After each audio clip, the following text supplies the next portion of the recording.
It's been a few weeks and this video became a much more massive undertaking than I'd originally expected, but it's finally time to share the rest of this journey with you all. In the last part, we took on Digimon Story Time Stranger with only the cast of Digimon Adventure to see if we could beat a Permadeath challenge run. And aside from multiple failures at the hands of Tyrantkabuteri, it went pretty well. We ended that video at the unofficial Act 1 finale, making this the second and final part of our challenge. So if you're not quite sure what's going on right now, consider checking out the first video before this one. Today, however, we're setting out to tackle the second half of the game as we answer a new question. Can the cast of Digimon Adventure survive the end of Time Stranger? But before that, a few notes to start things out. First off, thank you all so much for your unbelievable support since the first video went up. I never in my wildest dreams imagined that it would perform anywhere close to the level it reached, and the fact that this channel has over 2,800 subscribers at the time of recording this, and has even qualified for the YouTube Partner Program, is both mind-boggling and deeply humbling. I appreciate all of you who take the time to watch my videos so very much, and I'll keep striving to make these videos the best and most fun products they possibly can be. Now, as a brief reminder, we have a few rules for this run, and I'll quickly go over them. I can only use the partners from Digimon Adventure. If a Digimon ever falls in battle, it's considered deleted and can't be used again for the rest of the run. If we party wipe and get a game over at any point, the run dies and we reset. That rule is getting an update after this challenge, by the way. We'll discuss that next time. I won't overlevel my team or excessively grind for higher stats. No items may be used in battle, Aegiomon can only ever guard, and we must follow the evolution lines from the Digimon Adventure anime. I learned recently from a helpful comment that load enhancement, a feature of the game where you can use Digimon in your box's experience by loading them into a target Digimon, also grants them bonus stats and makes them more effective in battle. So we've been doing this playthrough without using load enhancement bonus stats either, which makes it even harder. This wasn't done intentionally, so it's just kind of a happy accident, but I figured I'd mention it all the same. Finally, this part of the game is a lot more story heavy than the first half was, and since I've already committed to summarizing that plot for this very first challenge run, I've done it as much justice as I can. That said, it also turned this video into a behemoth of a project, and I'm sure many of you have already played the game and experienced the story for yourselves.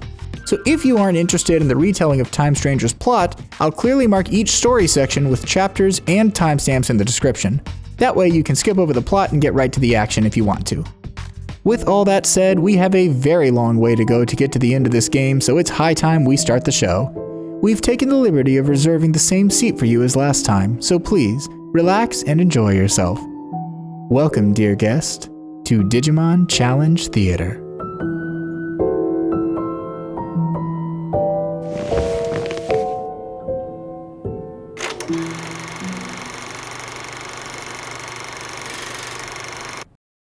When last we left Hikari and the gang, Berserk Titamon had lost control of Chronomon's treasure, and Aegiomon was attempting to stabilize the power surge before we were all engulfed in a second world-ending fireball. Following that, we wake up in the in-between theater with Inori and Aegiomon at our sides. Taking the only door we can, we stumble upon three enigmatic figures, all resembling children. They comment on a space-time distortion being the reason we've met like this and ask us to leave. After we do, Mikagura Mire explains that the three are known as hosts. They each manage an isolated domain of their own, following the will of the higher being who created the universe. Suggesting that it's rare to see them together and that it might just be the sign of a monumental crisis, Mire sends us back to our own reality. We find ourselves in Shinjuku once again, but quickly realize we've traveled 8 years into the future. Inori and Aegiomon are stunned, but we quickly have to make a run for it as everyone around us seems to recognize Aegiomon as a Digimon and wants to interact with him. We take shelter in Inori's house where we meet up with Hiroko once again.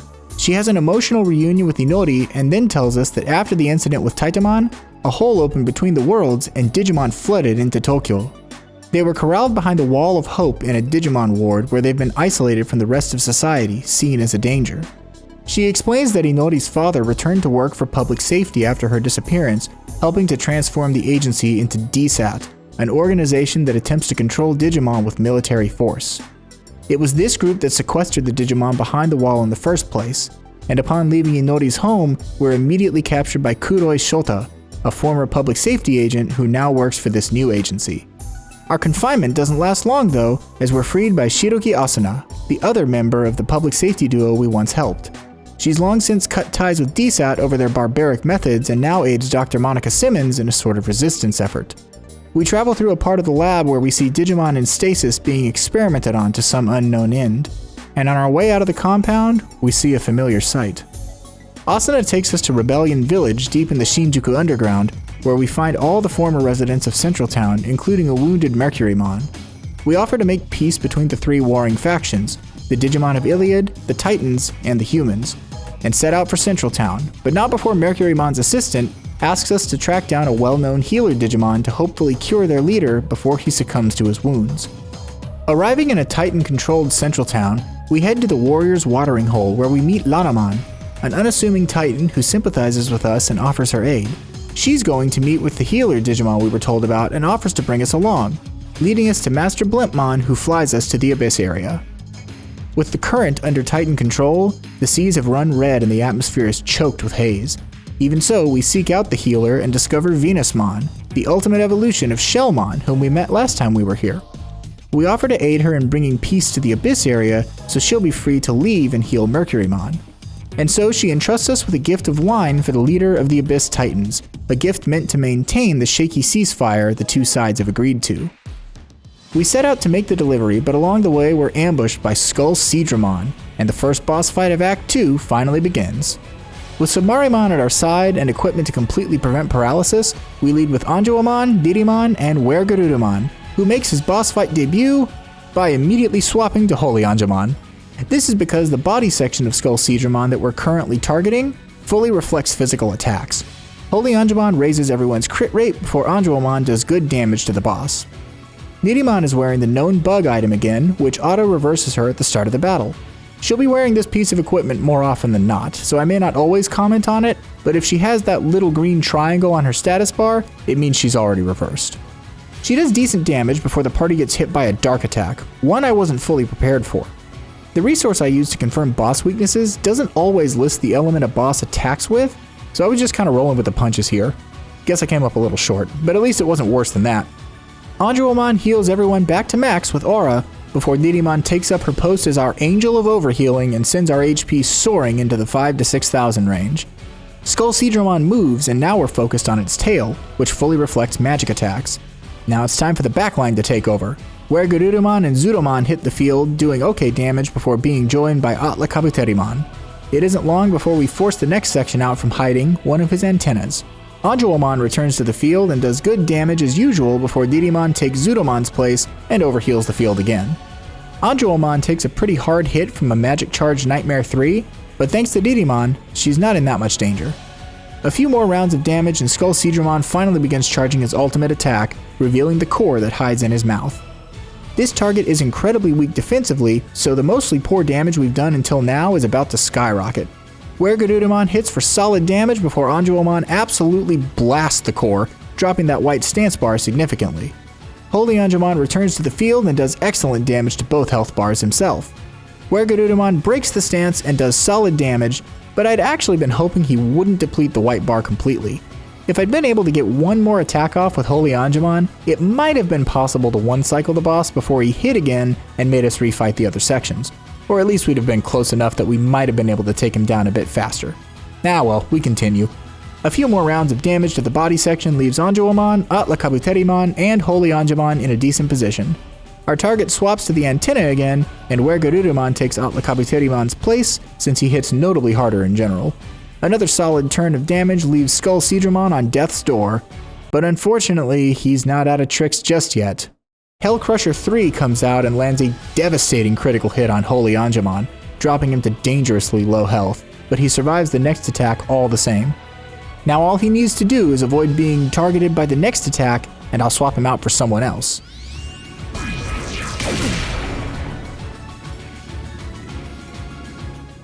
I don't record live commentary while I play this game, but look at how long I linger on that menu. You can just feel the surprise and disappointment through the screen. This marks our first casualty since Volcanismon party wiped us back in part 1. Holy Aegiomon does have a double weakness to dark, so I really should have been a bit better prepared for that. The crit didn't help, but even without it, I went into a lot of these fights not knowing the full range of elements the boss employs offensively, so I was caught by surprise and our partner paid for it. By the way, almost every single boss from Berserk Titamon on is capable of hitting you with dark damage in this game, just in case you were curious. Despite our tragic loss though, we haven't made it out of the woods just yet.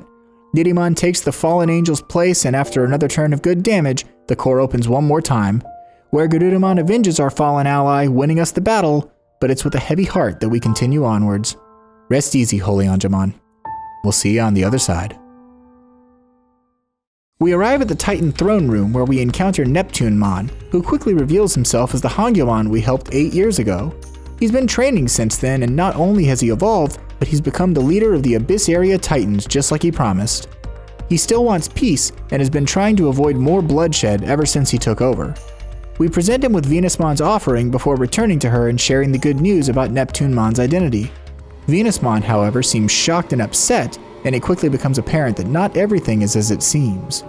Indeed, the wine was poisoned, and Neptunemon quickly succumbs to the deadly concoction, leaving the Abyss Area defenseless and infected. A poisonous mist roils across the ocean and almost kills us, but the Dark Shadow returns once again and brings us to the In-Between Theater. Mireille explains that the Dark Shadow intervened and distorted time to save us. She then sends us to meet with the three hosts again. Homeros is asleep, and Yggdrasil and Kunlun explain that it's because the current is blocked by the Titans.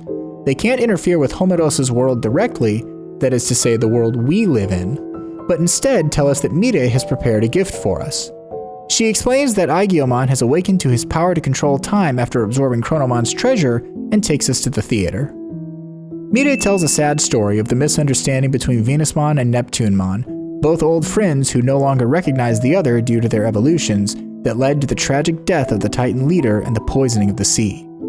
That was the Akashic Vision, the power to visualize a predetermined fate, which Aegiomon can tap into in order to change history. This ability to view the vision is the gift the other hosts prepared for us on Homeros's behalf. And so we exit the theater, returning to the Abyss Area, but having traveled back in time to a point before Neptunemon is poisoned. We explain the situation to Venusmon before realizing Ranamon is the one who prepared a lethal poison for Neptunemon, as opposed to the much more mild one Venusmon really wanted. Her original plan was to use an antidote as means to force a negotiation with the Titan leader, but Ranamon attacks before we can get an answer out of her as to why she changed the poison. This isn't really a boss fight, but this is another battle that I prepared very specifically for with regards to equipment. I got a few requests to discuss the builds I use for each encounter, so I'll briefly touch on the important points of my setups before any fight that it might be relevant or interesting for. As for this particular encounter with Ranamon goes, every member of the party gets equipped with Poison Walls, an item that makes a Digimon fully immune to basic poison. Ranamon has a special attack that does damage and inflicts poison at the same time, but with this equipment, we're never actually susceptible to the status effect, which makes this fight incredibly easy and we win without much effort. Returning to the throne room, we stop Neptunemon from drinking the poison wine just in time, and he and Venusmon almost have a proper reunion. Unfortunately, Ranamon interrupts again, this time evolving into Calamaramon, and revealing that she was sent by Plutomon, the leader of the Titans, to assassinate Neptunemon and destroy the Abyss Area. Venusmon and Neptunemon join us, and the real boss fight against this crafty saboteur begins. We keep our poison-resistant equipment on as we lead with Aegiomon, Digimon, and Garudamon. Things begin with a buff to our critical hit rate and magic stats, with Venusmon kindly keeping us healed up. TyrantKabuterimon comes out and lowers Calamaramon's speed. Then, Digimon overheals the party and Venusmon removes the boss's stat buffs, as well as lowering her attack and intelligence. If you didn't already know, Venusmon is an insanely good support Digimon. It's too bad we can't have her on our own team for this playthrough. But on the other hand, Digimon has been incredibly effective herself, so I shouldn't discount her. We continue doing solid damage until Calamaramon begins charging her ultimate attack. The annoying part of this is that she also lowers our accuracy right before starting this charge, so Aegiomon immediately misses her Holy Arrow attack, which is a shame given the amount of damage it likely would have done. Hikari shoots the sea monster with our tried and true hand cannon, which does good damage to the stance bar before Garudamon returns to the field and drops a powerful attack without needing to worry about the accuracy debuff. Where Garudamon almost comes out, but that's when I realized that Calamaramon's mantle is fully immune to physical attacks thanks to a reflect physical skill she has on it. Didn't know that offhand, but at least I realized it before I screwed up. Between Venusmon and Garudamon, we break the enemy's stance and the battle continues. Things proceed with little deviation from there. Venusmon and Lilymon maintain our party's health as the others continue blasting away at the boss until her HP hits 40%. She then casts her accuracy lowering Wander in the Darkness ability before charging her ultimate attack again. Another nuclear fireball chunks the stance bar to start things out before we lay into the mantle's weaknesses, Neptunemon ultimately breaking it this time. And from here it seems as if it'll be a simple task to close things out. Zudomon joins the front line and everyone hits the boss for excellent damage. But guess what?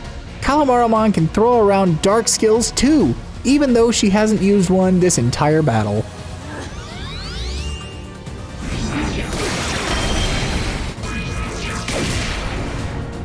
If another multi-target attack into massive critical hit had killed one of my favorite Digimon, I don't know if I'd have had the strength to go on.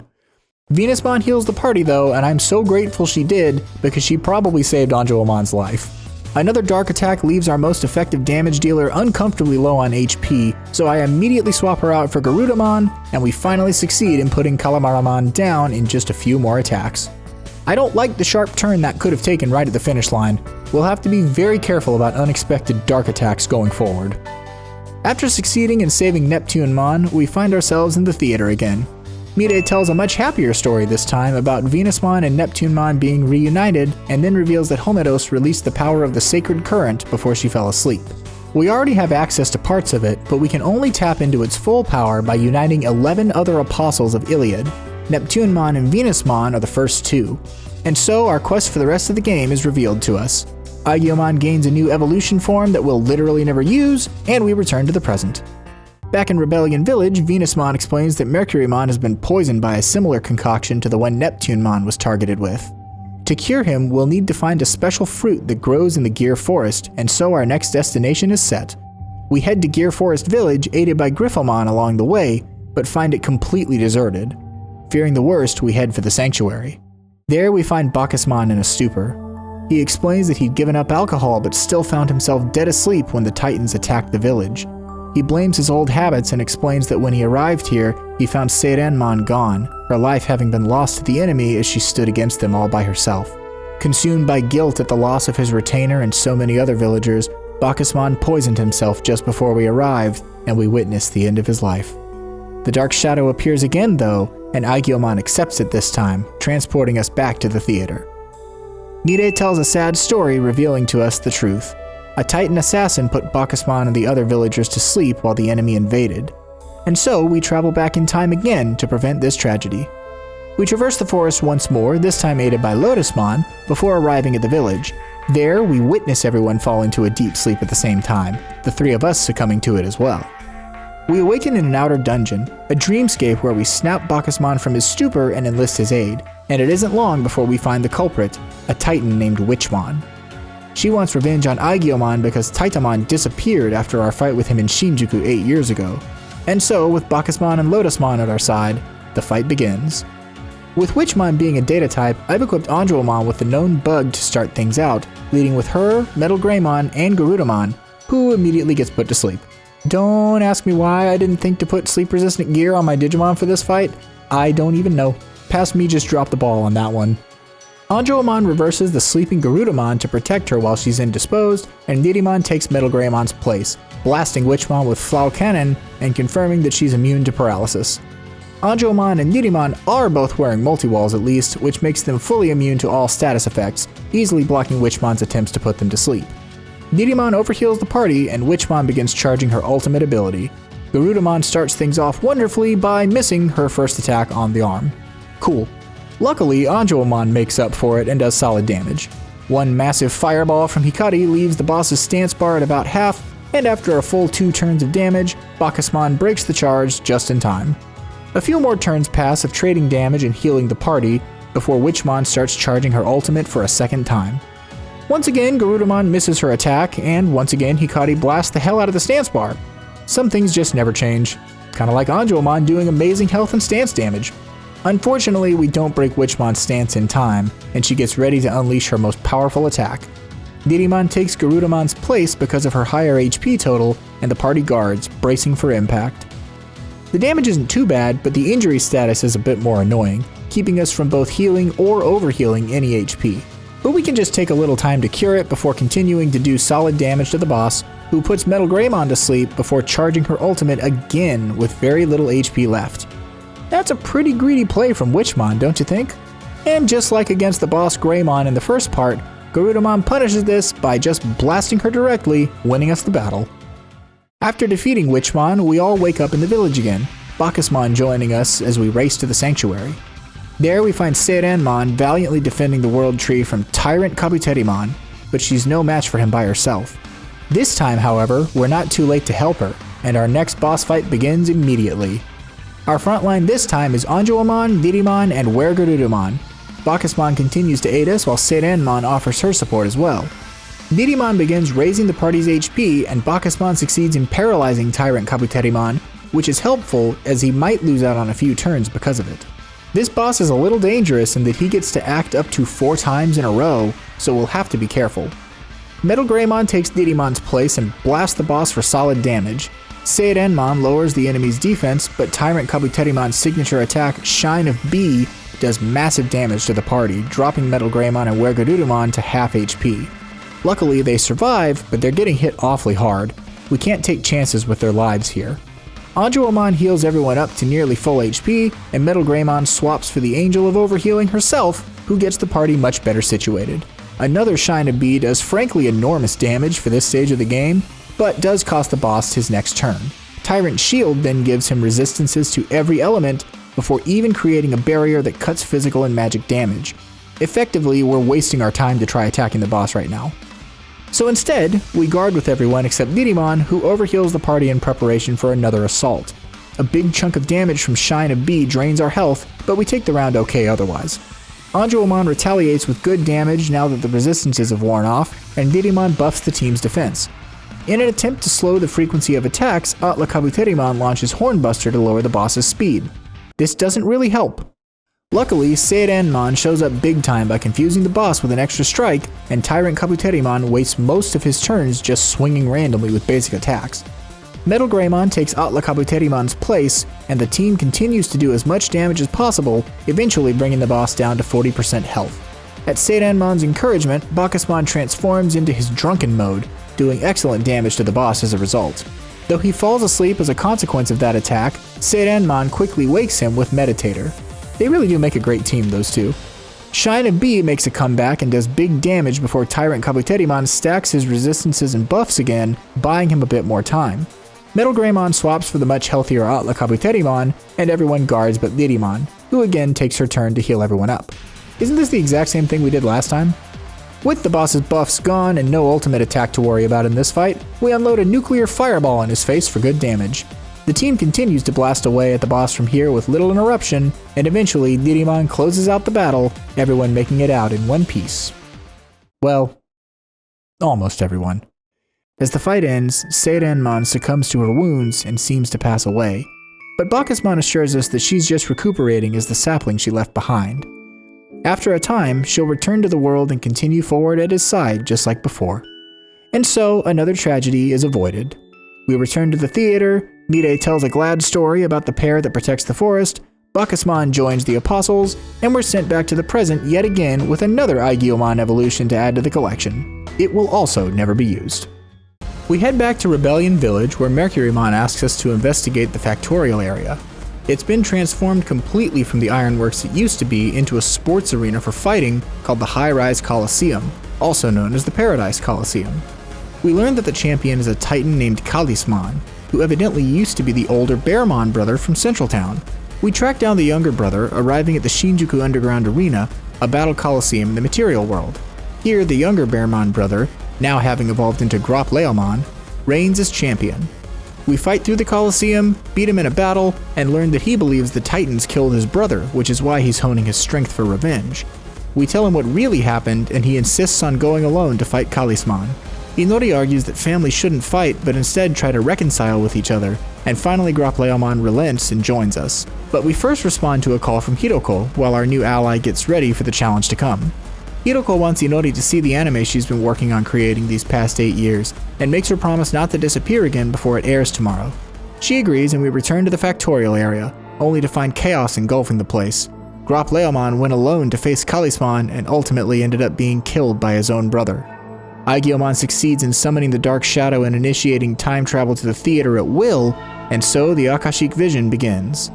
Mide tells another sad story about the tragic fate of Leomon and Callismon, two brothers torn apart by a war they never asked for.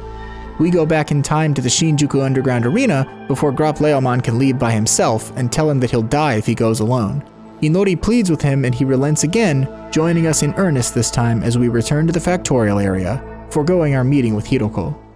We fight our way through the tournament and finally come face to face with Callismon himself, who ambushes us after one of our matches, and the battle begins immediately. With Leomon as our ally, we lead with Metal Greymon, Zuromon, and Aegiomon, where Garurumon quickly swaps in and nails Callismon with a fire attack, exploiting his double weakness to the element. If I've planned this correctly, we'll be doing 4 times damage pretty much the entire fight. Metal Greymon follows suit with Giga Destroyer, while Digimon takes Zuromon's place and overheals the team. Callismon quickly begins charging his ultimate attack, and we target the gun arm, Aegiomon taking Nidimon's place and doing excellent damage to the stance bar. Metal Greymon puts in some solid work, but by the end of the turn I realize that it'll be a close race. Luckily, Aegiomon does excellent stance damage again, and I bet it all on Garurumon. He doesn't let me down and breaks the boss's stance bar, sparing us the strong attack, though Callismon does gain a permanent attack buff once his health hits 75%. We rinse and repeat the process, Metal Greymon and Garurumon leading the charge while Nidimon heals everyone up until the battle pauses when the boss hits 50% health remaining. We learn that Callismon agreed to join the Titans under the promise that his little brother would never be targeted or hurt, allowing himself to be modified into the monstrous form he's become. Leomon, after some encouragement from Hikari and Inori, evolves into Marsmon, and the battle resumes. Callismon immediately begins charging his ultimate, and his turns are stacked so closely together that there's very little chance we'll break the bar before he launches his most powerful move. But we still have to try. Zuromon comes in and gives it his all, doing great damage. And in the end, a cross-art strike is actually enough to break Callismon's stance. How could I have underestimated Hikari's weapon of mass destruction after all we've been through together? Metal Greymon hits the field again, and we continue doing damage to the boss while Digimon heals. You might notice that for the first time, Aegiomon is mostly taking a back seat. There's a reason for this. As Callismon's health reaches each quarter mark, he gains a permanent stat buff. First is to his attack stat, second is defense, third is critical hit rate, and last is spirit. I do not want Aegiomon to get shredded by a crit in this battle, and certainly not if it's a dark element attack, which I'm not sure if Callismon has access to or not. But since the others are already doing an excellent job without her help, there's no reason to risk her life outside of bringing her out to break stances. As if to prove my fears correct though, Garurumon takes a massive hit. Told you this last part was scary. Digimon keeps everyone's health high and the boys keep blasting away with their strongest attacks. Another few rounds of damage pass before Callismon's back is to the wall, and while he does blast Garurumon for a good chunk of damage, frail glass cannon that he is, it's nothing Digimon can't account for. In the end, it's Marsmon that fells his own brother, bringing us victory. After the fight, the mind control of the Titans is broken and Callismon is freed, but he seems to be gravely injured. We're summoned back to the theater where Mide tells a bittersweet story of Marsmon accepting his brother's request to stop other Digimon from being used like he was. Marsmon joins the Apostles and we return to the present once more. In Rebellion Village, Mercurymon explains that his forces are going to take back Central Town at long last, and despite the fact that he's still severely injured and slowly succumbing to the poison, he intends to lead them. Dr. Simmons and Asuna, meanwhile, tell us that DSAT is planning to deploy their enormous weapon to eradicate the Digimon in the material world. Inori insists that she can get through to her father and stop him from making a terrible mistake, and so we set out for the DSAT lab to prevent the disaster. Inori reunites with her father for the first time since we fell 8 years into the future, and while she almost breaks through to him, he pulls back at the last moment. He blames Digimon and their actions for everything he's ever lost: his wife, his son, and then his daughter. He orders our capture before telling Shota, the agent waiting to pilot the weapon, that they're moving the mission to assault the Digimon up in the schedule. He now intends to eradicate all the Digimon in Shinjuku today. The weapon activates, and Inori elects to stay behind in an effort to convince her father to change his mind, sending Hikari and Aegiomon to stop the coming disaster. We get separated from the Guardian during our escape and end up behind the Wall of Hope in the Digimon ward, where our operator tells us that Inori and Aegiomon are too dangerous and are now targets for elimination. We of course refuse this order, and the operator merely accepts it, agreeing to delay Adamas from discovering our shared betrayal as long as he can in an effort to continue aiding us. Maybe you're not so bad after all. Just stop reminding me of my dead adopted dad, please. As we traverse the area filled with aggressive and dangerous Digimon, Chumon from Rebellion Village finds us and delivers tragic news. The retaking of Central Town was a failure, and Mercurymon was killed as he attempted to cover his allies during their withdrawal. Sad though the news is, we have nowhere we can go but forward, so we press on in a bid to prevent the end of the world. The Bergermon transportation service arrives and gives us a lift to the government building, but we're too late. The Shinjuku Inferno happens just as it did at the beginning of the game, but this time Aegiomon is even involved.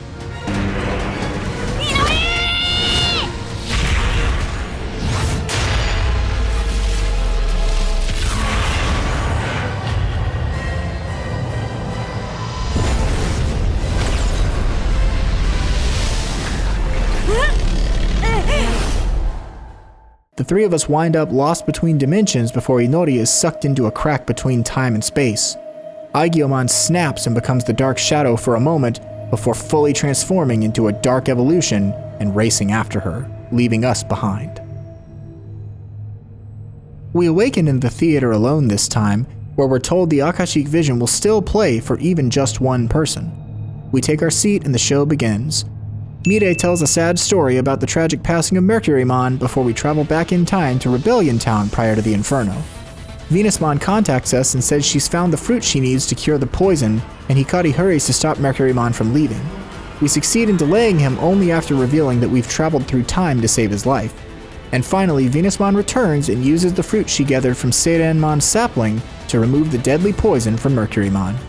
This time, we offer our aid to the God of Speed and invade Central Town alongside he and his forces. We fight our way to the far side of town where we get set up for our next boss fight. We're all equipped with poison-resistant gear. Except Metal Greymon, because I don't have quite enough of them. Even if he does get poisoned though, we have plenty of skills to heal him up if necessary. Before the battle begins though, we encounter an evil-looking Digimon that says some cryptic things about replacing gears in a clock before summoning the subject of our next boss fight, VenomVandemon, or VenomMyotismon in localized terms. We start things off with Wergarutamon, Aegiomon, and Digimon. This battle isn't too bad just by virtue of the fact that Aegiomon Holy Arrow hits for 450% damage given her type advantage, the boss's double weakness to light, and the arrow's extra effectiveness against Demon Digimon. The fact that she just did 2200 damage all by herself makes this fight pretty tame, not even considering the fact that Mercurymon is also here to help. A few turns of damage later and VenomVandemon activates triple actions, succeeding in putting Mercurymon and Wergarutamon to sleep. Nidimon wakes Wergarutamon, and the team gets to work again, with Aegiomon continuing to do massive damage with every attack. And it isn't much longer before she slays the beast completely, netting us a very easy victory this time. Kind of a shame considering how awesome the scale of that boss fight is. The mysterious Dark Digimon implies he'll be waiting for Hikari before disappearing. And at long last, Mercurymon declares victory, having successfully reclaimed Central Town. We return to the theater, Mide tells a glad story, Mercurymon joins the Apostles, and all seems well. But as we ready ourselves to leave, we receive a farewell message from our operator. A time-space distortion is evidently about to swallow Arama's headquarters, and he says his goodbyes to a forlorn Hikari before signing off one last time. Before he goes though, he does remind me of my dead adopted dad for old time's sake. At least he was always consistent, if nothing else. Back in the present, Mercurymon asks us to travel to the Dark Field and see if we can broker peace with the leader of the Titans, Plutomon. We set out, and along the way we meet a Gekomon. This one is special compared to his brethren, though. If we say a particularly cheesy platitude, a one-liner that would make someone cringe, it makes this Digimon gag so hard that he teleports us to an entirely different location. Odd, that. But we can still utilize this power of his to traverse the Dark Field, soon arriving at the throne of the Underworld where the leader of the Titans resides. Upon entering the throne room, though, it becomes clear that Plutomon isn't exactly normal. He seems to be a shell of himself, mumbling about Chronomon's curse and his hatred of the hero. Before we can really understand what's happening, the Titan commander becomes enraged and loses all control, accompanied by the best boss music in the entire game.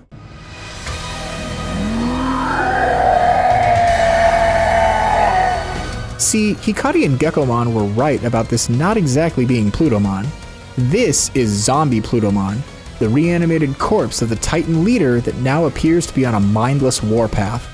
All we can do is engage him, and so we lead with Wergarutamon, Aegiomon, and Garutamon. This fight has the potential to be very dangerous, which I'll explain soon, but he's also double weak to light, meaning Aegiomon once again deals amazing damage all by herself. Thanks to a spirit buff, we take a party-wide dark attack easily enough, and Garudamon retaliates with an excellent critical hit, where Garudamon and Aegiomon do fantastic damage as well, and even Gekomon helps. Kinda. He slaps his boss in the face at least. That probably takes guts, even if he is a zombie now. A few more rounds of damage leaves zombie Plutomon at about 70% HP, and he then uses heal on Aegiomon directly, and this is the reason this fight can be so scary. Thanks to zombie Plutomon's special ability Reaper's Mist, if we heal in this fight, we instead gain no HP and our max health is permanently lowered for the duration of the battle with no way to remove the effect. We've been relying so heavily on Nidimon overhealing us that I'm a little nervous about even putting our squishier teammates on the field at all this time. But I'm also watching them extremely carefully, and so far, we're doing okay. Aegiomon retaliates for another huge chunk of damage before zombie Plutomon begins charging his ultimate attack. Gekomon actually helps this time by buffing the party's intelligence stat, the one responsible for magic damage, and Garudamon swaps to Digimon. Now why would I do that? Well, Reaper's Mist has a caveat. When zombie Plutomon is charging his ultimate, the mist disappears from the battlefield, which means it's time for the Angel of Overhealing to do her thing. Now we're in a much better long-term position. Hikari makes up for our lost turn of damage by using Cross Art Burst, the multi-target blast that hits everything on the field. See, this ultimate attack has 4 separate targets to break, so we need skills that hit the entire field in order to get out of this one. Luckily, everyone has a multi-target water skill equipped, the element that these things are all weak to, where Garudamon does great damage and Aegiomon follows it up with the same. Even Gekomon helps again, breaking the boss with his own water attack, which permanently lowers zombie Plutomon's health as a result. The Reaper's Mist returns to the arena, but we've already taken advantage of its absence, so we should be just fine. Soon, Gekomon uses his own special skill, which actually confuses zombie Plutomon, his one status weakness. Rather than attack him and remove it, where Garudamon charges up everyone's crit rate and the boss heals himself in confusion, again permanently debuffing his own health. It seems like the writing might well and truly be on the wall for the leader of the Titans already. A Hell Crusher does light damage and the party continues to decimate the boss's health bar. Garudamon returns to the field and immediately gets a critical hit. I guess she's still trying to make up for her performance in the Witchmon fight. And from there, it's not long before Aegiomon delivers a blow that eliminates zombie Plutomon's health. But the fight isn't exactly over just yet. Gekomon warns that the Titan leader is charging an insanely powerful attack and we have to get out of the way.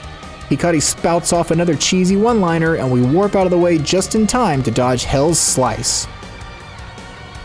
Fun fact, if you pick the second option here, you actually just lose and die and game over and have to redo the entire boss fight. I picked it for fun during my casual playthrough because I just couldn't believe it would actually matter. Boy does it! We obviously picked the right option here though and win the battle at last. After that, the Dark Shadow appears before us and we end up in the theater as usual. The Akashic vision begins, Mire tells a sad story about Plutomon and the way he toiled away in anger and hatred before becoming reanimated as a corpse puppet. Real dark stuff. After that, we end up back in time at the start of the Dark Field. We once again traverse the area with Gekomon and arrive in time to see what really happened. The same Dark Digimon from Central Town appears to have been manipulating Plutomon, but now he's deemed the Titan leader as having served his purpose, aiming to eliminate him and turn him into a zombie. We interrupt this, however, sparing Plutomon's life as the mysterious Digimon vanishes. Plutomon tells a sad story this time, one about the truth he learned while being manipulated by the Dark Digimon from before. Long ago, Chronomon learned the truth of the universe in the Akashic record. Everything was created by a higher being, thus every existence and event that occurs is preordained in a history already set in stone. He couldn't stand the idea of simply being a cog in the machine and so led the original residents of Iliad, the Titans, in a bid to destroy the higher being. They were easily defeated and Chronomon was sealed away as the core of the Akashic record as punishment, becoming a device that controls time. The Titans, meanwhile, were branded as traitors and cast to the lowest depths of the digital world to rot. Evidently, Chronomon is the one behind everything that's happened so far. He took advantage of Plutomon's anger and hatred to manipulate the Titans into sowing chaos. Plutomon begs us to tell Mercurymon the truth of the situation, so we return to Central Town and do just that, but not before sending Venusmon over to take care of the wounded Titan commander. Mire tells another sad story. Seriously, how many sad stories do you think she'll end up telling us by the end of this video? Place your bets, everyone! Anyway, she explains how Plutomon was manipulated by Chronomon's malevolent will in an attempt to destroy the world. She then goes on to directly explain to us that Chronomon orchestrated the current chaos to strike back at the higher being. He created the egg that Aegiomon hatched from in an effort to give birth to a demon that would fall into darkness. Back in the present with Mercurymon, we learn that the Titans continue their offensive even without Plutomon at the helm. Before we return to Dr. Simmons, however, we finally hit Agent Rank 7, which means we can evolve our Digimon to their ultimate stages at long last. That's the Mega level for those more familiar with the English dub. All of our Digimon undergo what might be their final evolutions, and our new party becomes WarGreymon, Metalgududumon, TyrantKabuterimon, Vikemon, Holmon, Rosemon, and finally, Holydramon, or Magnadramon in localized terms. You know, I'm just now realizing that 4Kids and whatever other groups were in charge of the original English translations of Digimon back in the 90s really just swapped the word holy with magna in their effort to remove any religious context from the franchise. I never actually noticed that before. Also, if you're more familiar with that English localization, the dub names for a few of our final evolutions are Hercules Kabuterimon and Phoenixmon. So, let's take a moment here and discuss something. Why did Aegiomon evolve into Holydramon instead of Ophanimon anyway? Well, technically Holydramon was the first ultimate stage evolution Hikari's Aegiomon actually achieved in the Adventure 02 movie Hurricane Touchdown, and she did it again in Digimon Adventure Tri, so it does make sense for our Aegiomon to follow the same line. Unfortunately, Holy Aegiomon doesn't get to evolve into Seraphimon, so that's sad. Anyway, we return to Rebellion Village at last, where Dr. Simmons enlists us to help finally put an end to the giant weapon DSAT is preparing to launch. Because we went back in time, their mission is still set for tomorrow, giving us the time we need to stop things before the Shinjuku Inferno occurs a third time. Hikari, Dr. Simmons, Asuna, and Asuna's partner Beelstarmon set out together to invade the DSAT lab. We make our way through the compound and eventually gain access to the second wing, where we find the body of Volcanismon, his core having been forcibly extracted and used as an incredible power source for the giant weapon. Dr. Simmons decries the fools she used to work with before the Dark Shadow appears and pulls us into the theater once more. Guess what, everyone? It's story time with Mide again! Oh boy! You think it's a sad story? It is. It's a sad story. This time, she tells us the tragedy of Volcanismon, the Digimon who tried to open a friendly dialogue with humans only to be betrayed and captured. He was used in experiments to strengthen the weapon, dubbed the Giant Slayer, before ultimately being killed and assimilated into it. Unlike every other vision, however, we don't time travel afterwards, instead returning to the exact moment we were just in. Though that's odd, we leave the lab before splitting up and chasing after the Giant Slayer ourselves, arriving at the ruins of the government building. There we meet the Dark Shadow again, who, perhaps unsurprisingly, reveals itself to be Aegiomon. He explains that he's been repeatedly traveling back in time an unfathomable amount in an effort to save Inori from disappearing between dimensions, but he never succeeds. He even wishes he'd never been born, as Inori wouldn't have fallen into the time-space crack if she'd never met him. Aegiomon tells a sad story this time. He explains that Chronomon created Aegiomon's egg as a means to one day break his seal. He fabricated a legend of the Great Guardian who would replace the legendary hero. But what Chronomon really wants is for Aegiomon to awaken to his ability to control time so he can serve as a tool in fulfilling his true desire.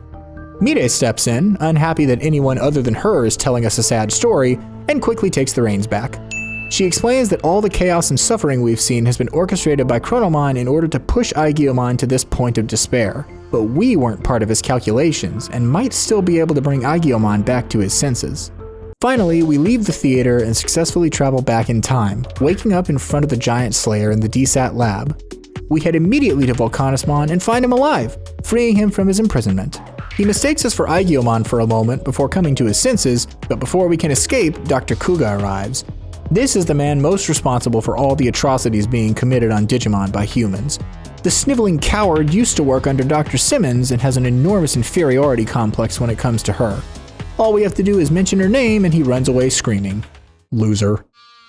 We move to escape the lab with Volcanismon only to be ambushed by Kuga and the Power Loader, and our next boss fight begins. Bit of an odd one, isn't it? I'm pretty sure this is the only non-Digimon fight in the entire game. Strange though it is, this battle is also the debut fight for all of our ultimate level Digimon, and so we lead with Rosemon, Holydramon, and Ho'omon, a familiar squad that now looks a little different. With our increase in power and Volcanismon at our side, I'm not too worried, but the power loader has no type or elemental weakness, so we still have to watch our backs while we chip away at it. Rosemon now has access to the insanely powerful X-Aura, a potent group heal that she puts to use to inflate our HP numbers to ridiculous levels. Holydramon nearly hits 14,000 HP here, just look at that. The power loader can lower our accuracy and paralyze us, but since everyone has equipment that lets them resist paralysis, that second point won't be an issue. Rosemon, by the way, got a huge upgrade in the damage department. Nidimon wasn't a great offensive threat, but Rosemon is not to be underestimated on that front. She proves this immediately by landing a crit for 1,000 damage. Looks like the Angel of Overhealing can also add Angel of Death to her resume. Ho'omon swaps out for Metalgarudomon, who uses Cocytus Breath to lower the boss's ice resistance, and that's the cornerstone of my strategy this time around. Wargreymon comes in and uses Icicle Edge to exploit the boss's new temporary weakness. In fact, everyone on the team has an ice skill to make use of Metalgarudomon's ability to force an opening. Next, Wargreymon and Metalgarudomon take advantage of a really cool mechanic in Time Stranger. If two Digimon who can Jogras evolve are on the field together, they can temporarily assume that form to launch a powerful attack that they don't yet have access to, at the cost of both their turns being used for it. Oh, just in case, Jogras evolving is called DNA Digivolving in the English localization. Omegamon takes the field for the first time and launches a powerful Gerudo cannon, doing solid damage to the boss. It's not really enough damage that it's entirely worth the cost of 2 turns though, so I don't end up going for that again. It is insanely cool though, so I wanted to show it off at least once. Volcanismon continues to do fantastic damage and Holydramon returns to the field, using her signature attack, Holy Flame. With that skill, she can force a temporary light weakness. And guess what? All the other Digimon also have skills that take advantage of that. Ho'omon comes out and drops a cool 1,000 damage on the power loader, the boss continues to try paralyzing us to absolutely 0 success given our equipment, and Rosemon keeps our health ridiculously high. So far, so good. As the power loader hits 25% health, Kuga activates its special attack, a grenade meant to be extra effective on Digimon. We take it just fine, and from there, it's not too hard to wear the boss down. But Ho'omon does miss 2 attacks back to back as a result of an accuracy debuff. I can't really say she's back to her old ways since it's not entirely her fault, but come on now. But to be fair, Holydramon misses her attack too. So Volcanismon kindly takes it upon himself to obliterate the man who killed him in an alternate reality. Poetic, if I do say so myself. After the fight, Kuga slowly limps away and we just let the miserable cretin go for some reason. It's okay, Asuna captures him later and makes him divulge information about DSAT. At least one of us has a brain when it comes to that guy. Back in the moment though, Dr. Simmons and Asuna join us, and we escape the lab with Volcanismon, who forgives humanity in a show of incredible grace. But only if Dr. Simmons will go to Akihabara with him so he can buy more action figures. Mide tells a glad story, quite a change of pace from the last several, and Volcanismon joins the Apostles. Back in the present, Asuna has learned from Kuga that someone was providing the Digimon DSAT was experimenting on. Evidently it was a Digimon called Dianamon, the evolution of Minervamon's once sweet sister Lunamon. We head to the cosmic area where Dianamon resides and team up with a Professor Digimon known as Pumpmon, or Pumpkinmon in the localization. He explains that Dianamon and Apollomon are in a massive feud with one another and offers to guide us to Apollomon since we knew him in the past. We accept the Professor's help and begin the journey across Heat Cosmic. We're forced to take a long detour to Chill Cosmic to find a Chill Seed to extinguish the flames that bar our path. So we take a trip through the icy world of Dianamon, get our Chill Seed, realize we can't finish traversing Chill Cosmic without a much greater heat source to open the path, and go all the way back through Heat Cosmic to finally gain access to Apollomon's throne room. And it's here that we'll find our next boss fight. The setup for this one is pretty simple. Since Apollomon is vaccine type, nobody on the team gets reversed this time. And in fact, for the first time in a long time, our data types are naturally effective against a boss. I think that hasn't been true since we fought Parrotmon. Oh, also, Metalgarudomon has become a data type again for the first time since he was Gabumon, which means he'll be extra effective in the upcoming fight given this boss has a double weakness to ice. We approach Apollomon, who ignores our attempts to talk to him, instead attacking in a haze of frustration. The fight begins and we lead with Wargreymon, Metalgarudomon, and Ho'omon. Ho'omon does a solid chunk of damage before Wargreymon buffs the team's attack. MetalGarudomon lets fly a Cocytus breath that does good damage, and Pumpmon even throws a giant pumpkin at him, which, well, it doesn't do nothing. Rosemon takes the field and does her thing, boosting everyone's HP up to the 9,000 range. We do solid damage for several more turns, and Apollomon's health hits 75%, and at that point he buffs all his stats and begins charging his ultimate attack. Rosemon returns to the field to make use of her type advantage, but unfortunately misses her attack thanks to Apollomon's increased evasion. Wargreymon does decent stance damage before Hikari lets fly our trusty cross art, which melts the stance bar. We can always count on old reliable. MetalGarudomon, meanwhile, does good damage himself, and Pumpmon even helps out by taking off a good chunk. But unfortunately, it's not enough. Apollomon finishes charging up, and we're about to be on the receiving end of a nasty fire attack.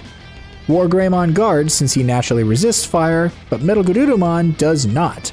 Because he's so frail defensively, I make a risky swap to TyrantKabuterimon, who makes his boss fight debut staring down the barrel of what basically amounts to the sun.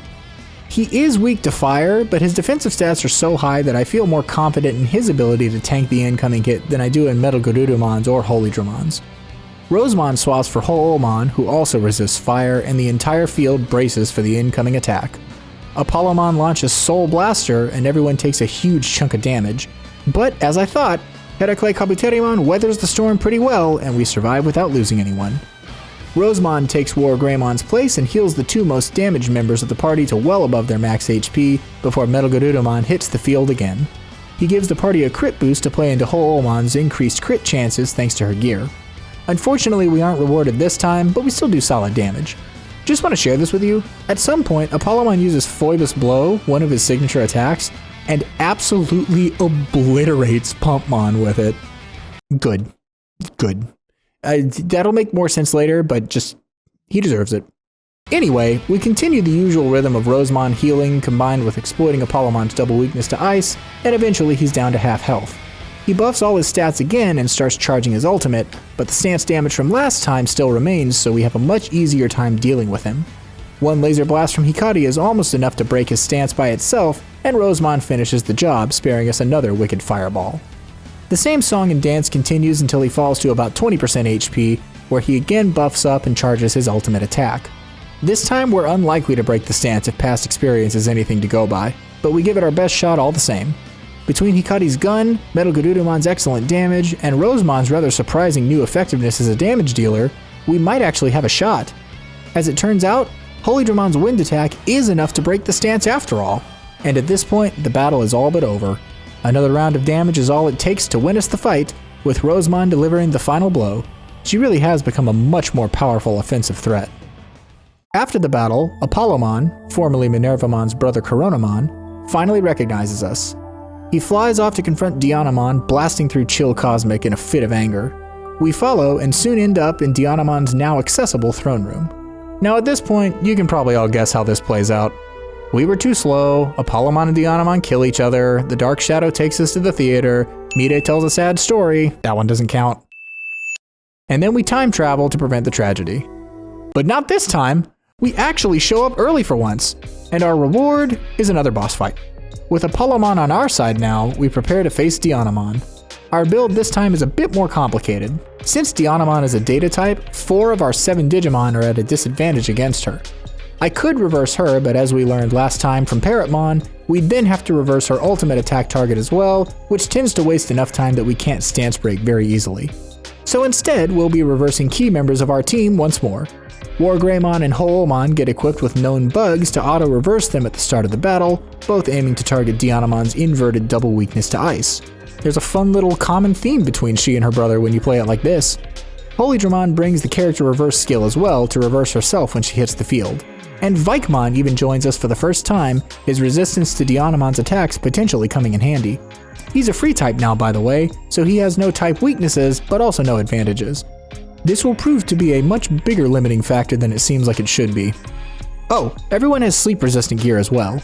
My 2 multi-walls will protect from deep slumber, a more potent version of sleep that you can't wake up from unless it's actively cured, but for the rest, we'll just have to heal them manually if they do get hit by it. Dianamon combines both standard sleep and deep slumber throughout the battle, so we'll just have to stay on our toes and react accordingly. But for now, the battle against Dianamon begins. We lead with Rosemon, Holomon, and Wargreymon, the latter of which are auto-reversed. We spend a turn buffing up and overhealing, while Dianamon wastes her turn trying to cast Sleep on us, which doesn't work at all.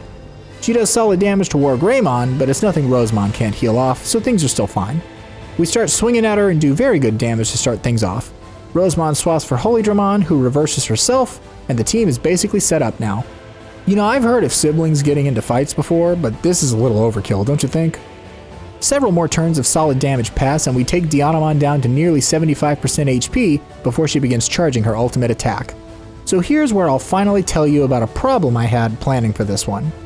See, I mentioned earlier that the resource I use doesn't always have the offensive elements a boss uses listed. That's also the case with the resistances and immunities for some of the secondary targets responsible for ultimate attacks. As you can probably guess, this was true for Dianamon as well. So while I know the Goodnight Sisters are weak to electric and dark, I have no idea what they resist or are immune to, meaning I don't know what to target them with when my reversed vaccine types are attacking her. Typically it's an element that the boss is already resistant to, or even one they're weak to, ironically enough. So I hedge my bets on fire, thinking it makes sense for the ice immune Digimon to have a weakness to it. That means that if the Goodnight Sisters are resistant or immune to fire, I can use my reversed Digimon to do big damage to the secondary target. I was wrong. It was a good thought, I'll give myself credit for that at least, but close only counts insofar as I break the boss's stance, which without the proper weakness targeting, I'm probably not going to. But maybe our new Bring can help out. Vikemon hits the field for his boss fight debut, and I'm hoping he'll put up some good damage. He can hit the standard weakness with his dark skill, but yeah, he doesn't even come close to helping. Like, that was kind of pathetic, honestly. I think Pumpmon did better. Hikari makes a huge effort to pick up the slack with her overpowered Digivice, and between that, Rosemon and Metalgarudomon, we actually do manage to stop Dianamon's charge somehow. I am still surprised by that, and I don't really know how we pulled it off. Vikemon swaps for Holomon, basically permanently, and we return to damaging Dianamon. The battle proceeds fairly effortlessly until she hits about 25% HP when she throws sleep at our entire party, only managing to affect Holydramon with deep slumber while the others remain wide awake. She begins charging her ultimate again, and I'm back in the same dilemma as before. What can I hit the Goodnight Sisters with to exploit their reversed weakness? Ice. Ice. It's ice. The answer the whole time was just ice, just like the rest of the fight was ice. Not sure why I didn't think the Goodnight Sisters would also be immune to ice. So Holydramon does excellent stance damage with her ice attack, and it's pretty easy to break Dianamon's charge from there with Wargreymon. And in a few more attacks, we take home the victory, Pumpmon being the one to deliver the final blow, funnily enough. After the battle, Dianamon reveals that it was Unamon who tasked her with sending Digimon to the material world. But Dianamon thought they were envoys of peace, not prisoners to be experimented on. And so the two siblings finally reconcile, each apologizing and vowing to work together to learn the truth. They join up with us, and we all set off for Unamon's temple. And this place has seen better days. Gone is the era of glowing golden halls and a warm, inviting aura, instead replaced by this ominous darkness and an unsettling atmosphere. Arriving in the throne room, we find a very different looking Unamon. Dianamon and Apollomon begin to realize they were misled by her. Unamon told Dianamon that her brother had joined the Titans, and Apollomon realizes that none of the messengers he ever sent to his sister properly delivered their words. As it turns out, Pumpmon was the orchestrator of all the chaos between the siblings, another agent of Chronomon. Remember when I told you he deserved that fireball to the face? Unamon attacks a moment later and we black out. Mide tells a sad story about the depths of despair that Unamon fell to when Aegiomon chose to protect Inori over Iliad, and wonders if the temple will ever reopen its doors. When we awaken, we find ourselves in a cell with Dianamon and Apollomon, Pumpmon taunting us from outside the bars. Oh look, another miserable snake that used and hurt those that trusted him. And from in here, we can't even do anything about him.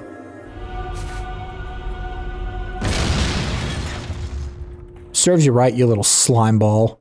Turns out the Titans are here too. Witchmon and TyrantKabuterimon break us free before we're greeted by our old enemy Titamon. Except he's a bit smaller than he used to be. So is SkullSeadramon. Apparently this was the result of trying to use Chronomon's treasure back in Shinjuku. We form a temporary alliance with the Titans and send that little traitor Pumpmon on his way to the afterlife, before heading out to search for Minervamon, whom we suspect is imprisoned here as well. We find her quickly enough, trapped in a cell behind a gate we can't open. She explains we'll need to activate a machine to free her, so we prepare to set out, only to be ambushed by Aegiomon. While we're inside the temple, there exists a power that debuffs us in every battle and strengthens the holy Digimon hunting us to an extreme degree. The battle begins, and we immediately put him to sleep and run away.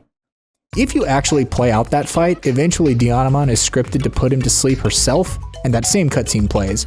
But you can just do it manually from turn 1 if you want to. Anyway, we all split up to throw off the pursuers, and we end up with Titamon, or Tsunomon I guess, as we search for the device. We traverse the temple, and along the way, stumble upon an old friend. Look at that! Still throwing lightning bolts around and everything. You guys think he needs our help? On second thought, he's probably fine on his own. I have 2 dead runs under my belt for proof. Anyway, we eventually succeed in unlocking the 2 mechanisms that make the gate switch function. And finally, we open the gate, returning to Minervamon. Unfortunately, we're ambushed by tons of guards before we can get to her, and Aegiomon attacks again, this time limiting himself by accidentally appearing in a cell where the temple's power won't strengthen him. The battle begins, but this time we actually stand a chance. We lead with Wargreymon, Metalgarudomon, and Rosemon. Aegiomon doesn't hit very hard, so I'm not too worried about the fight, but it pays to be careful this late in the game. So when he uses his signature attack, the key, to drop Wargreymon a bit low on HP, it's time to swap him out for someone in the back line. But wait, the holy energy in the temple seems to be having an effect on one of our Digimon. Is that...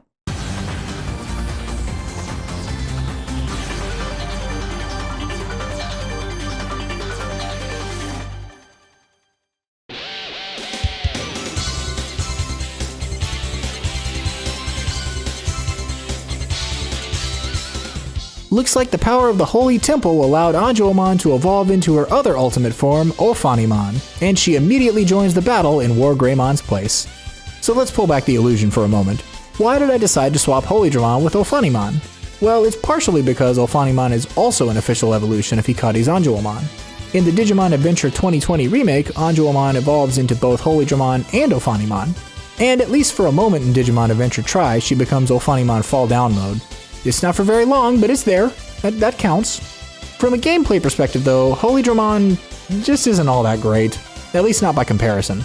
She's very tanky and has a massive HP stat, but she's also very slow, generally doesn't hit as hard in my experience, and has a terrible double weakness to darkness. On the other hand, while Ophanimon is weak to dark too, she's at least not double weak to it. And because we're going to be fighting a lot of Digimon that use dark skills for the remainder of the game, that makes Holydramon's double weakness a massive liability. You saw what happened to poor Holy Aegiomon. In fact, it's because of that we never had the chance to debate whether he was staying as Seraphimon or becoming Godramon at some point. But anyway, the fight with Aegiomon isn't anything to write home about, and after the battle is over, we trap him in the cell with the help of some leftover time manipulation that Titamon still has access to. Finally, we open the gate to Minervamon, Apollomon and Dianamon work together to free her from her cell, and the siblings reunite at last. The Titans escape the temple, Dianamon and Apollomon leave to rally Central Town at their older sister's request, and Minervamon joins us for the first time in a long time to track down the Oracle herself. We return to the throne room and a possibly insane Unomon attacks. In that chaos, Minervamon mistakes us for Aegiomon, but we get her head on straight before the fight starts. And unsurprisingly, this is our next boss battle, Unomon Hysteric Mode. We lead with Ophanimon, Rosemon, and Hoolmon. A pair of dark attacks do decent damage to the team, but we quickly exploit Unomon's double weakness to light, with Ophanimon using Eden's Javelin to great effect. This move can also lower a virus opponent's attack and intelligence stats, which will be very helpful, not just right now, but for the rest of the game. Once Unomon hits about 80% HP, she begins charging her ultimate attack. Hoolmon and Ophanimon do fantastic damage to the stance bar before the power of the temple permanently lowers all of our stats, including the Digimon in reserve, and even seals our ability to use items. The stat thing sucks, but as far as the items go, this changes nothing and we do not care. Rosemon swaps for Wargreymon, who also does solid damage to the twin lances. It looks like we can even break the stance without the help of Hikari's hand cannon, and would you believe it, we really do manage it for once.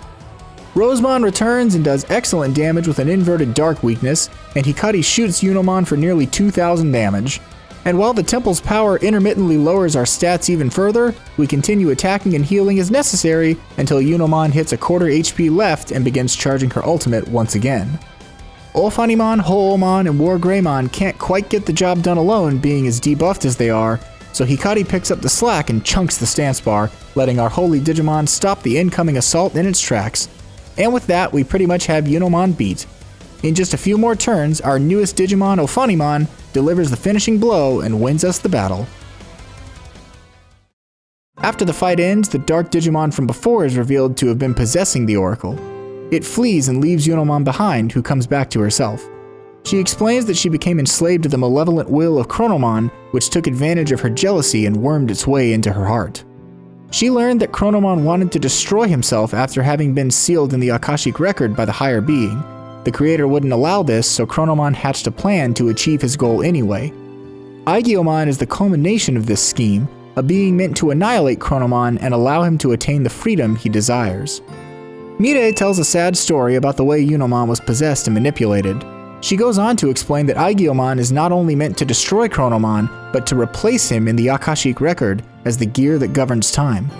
After the vision comes to an end, Dianamon, Apollomon, Minervamon, and Unamon all join the Apostles, leaving only one left before we complete the clock in the in-between theater. As a heads up, here comes a massive story section. I've summarized it as best I can, but feel free to use the chapters or timestamps in the description to skip ahead if you'd like. Mide insinuates that we might be able to save Inori at the end of the world, whatever that means, but for now we can only return to reality. Back in Rebellion Village, we meet with Unamon, who also mistakes us for Aegiomon. Have all the Digimon gone insane? Is Chronomon playing tricks on their minds? Before we can worry about any of that though, Mercurymon tells us that Chronomon is still manipulating the Titans and is forcing them to prepare an invasion of the material world. History is still on track to repeat the Shinjuku Inferno and destroy the world yet again. Dr. Simmons and Asuna warn us that the Giant Slayer is being deployed by DSAT and we're running out of time.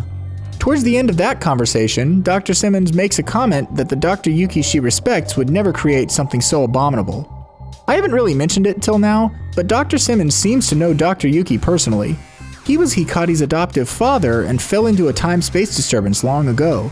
But I've always been curious, how exactly does Dr. Simmons know Hikari's adopted father anyway? 結城博士はアニメのキャラクターじゃないか。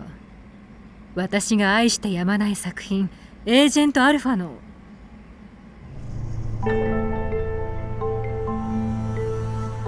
What? What do you mean Hikari's adopted father isn't real? He's just an anime character? From Agent Alpha? What's going on here? But before we can find out, Unamon explains that Chronomon's malice has inhabited the Giant Slayer, making it a tool to do his bidding. There's no other choice but to stop it, so we step through Unamon's gate and finally get the rest of our answers. We appear in front of the government building before the Giant Slayer appears and sends us flying.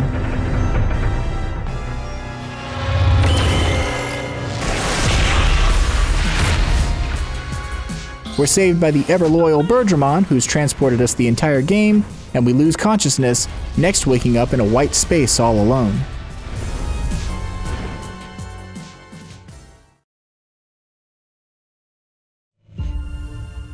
There, we're reunited with the operator. You know, the one we thought was dead and gone. Well, it turns out Hikari isn't a normal human. In fact, she's an existence created by the hired being Homeostasis, based on one of the dark shadows Aegiomon left behind during his endless attempts to save Inori. She was infused with the backstory of the anime series Agent Alpha because the dark shadow, that is to say, a different version of Aegiomon, knew Inori's little brother used to love the show and wanted to honor him. This was the basis for her identity, her original outfit, and even the fact that she believed she was a secret agent working for Automas. Even the operator isn't real, just a figment of our imagination that only exists in our head. And as the time to rejoin with Aegiomon drew closer, the illusion of our new form began to wane, leading to all those Digimon mistaking us for the Great Guardian himself. All of this was orchestrated by the higher being to create an existence capable of stopping Chronomon and reining in Aegiomon's chaotic time loops. In a way, this is homeostasis demanding that Aegiomon take responsibility and fix the mess he's made. We reunite with Aegiomon, who finally accepts the truth. We convince him to rejoin with all his separate pieces, even though he's worried that we'll cease to exist as a result. But after reassuring him, he absorbs the dark shadows.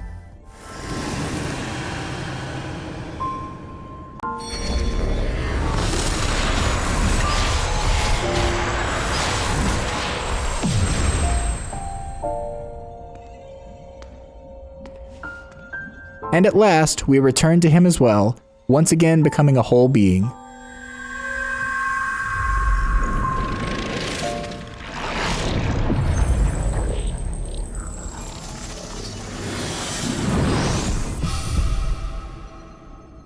Aegiomon evolves one last time, this time into Jupitermon, and time begins to move forward.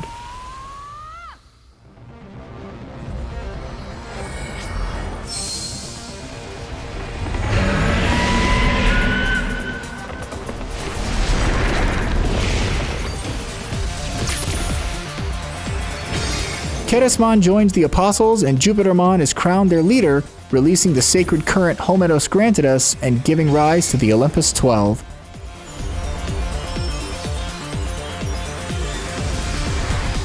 The Shinjuku Inferno begins, but this time we can actually do something about it.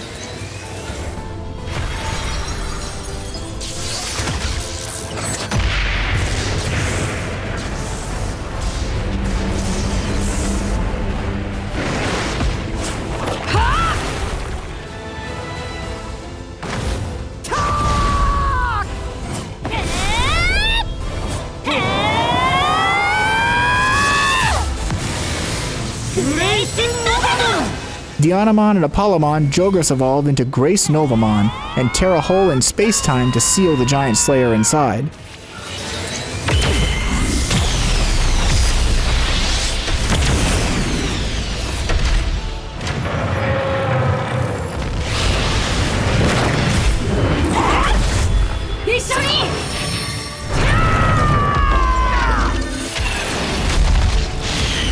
Jupitermon engages the giant and throws it into the tear, intent on ending things while protecting the place that Inori grew up.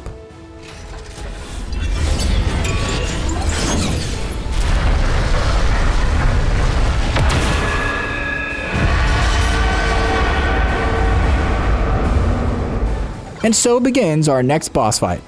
Okay, it's not a real boss fight, just a really cool spectacle of two kaiju-like Digimon blasting the hell out of each other. It's pretty sick though, let's be real.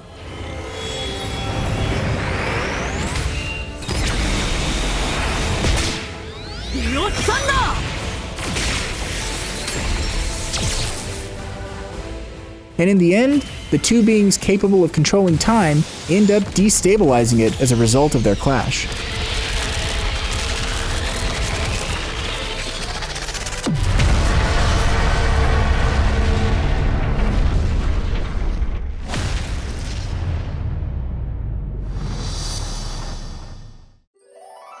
Our fusion is broken, and Hikari and Aegiomon separate again as space-time distortions open all around them. They hear Inori calling out from one of them, and the two work together to finally pull her back into reality.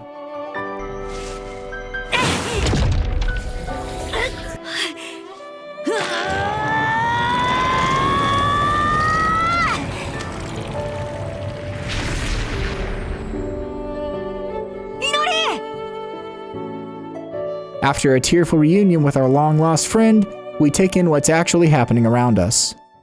This is the Akashic Record given form, a space created from the chaos unleashed after Jupitermon and Chronomon clashed and distorted time. The mysterious dark Digimon we now understand to be Chronomon's malevolent will appears before us and challenges us, eager for Aegiomon to take his place and finally destroy him. He warns us, though, that as the core of the record, he will automatically defend this place regardless of his own will. That means many boss fights are coming our way. And after crossing into the record, we encounter Plutomon watching as several titans stand alongside one of the 7 demon lords, Barbamon. Evidently, though, the Akashic Record can produce copies of anything in its system, so this Barbamon isn't the original, just a recreation of him. Before we go any further, though, we stop by the In-Between Theater. The hosts grant us the ability to freely travel through time, and we take the opportunity to complete a bunch of side quests.